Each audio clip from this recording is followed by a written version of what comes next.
Jenazah diangkut pakai motor roda 3 dari rumah sakit di Probolinggo. Polisi ungkap kronologinya. Warga Probolinggo, Jawa Timur nekat mengangkut jenazah kerabatnya dengan menggunakan motor niaga atau kendaraan roda 3.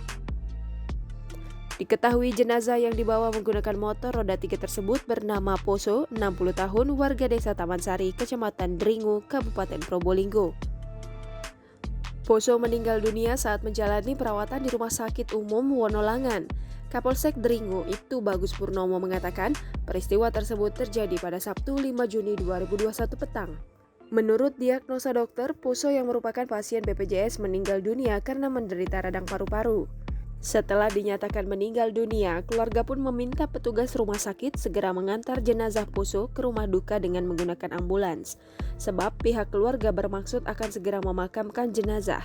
Namun akhirnya pihak keluarga membatalkan niat membawa jenazah dengan menggunakan ambulans karena ternyata biaya sewa ambulans tidak tercover BPJS. Bagus juga meluruskan sebenarnya sebelum jenazah Poso dibawa pulang, manajemen rumah sakit bermaksud memberikan kebijakan kepada pihak keluarga.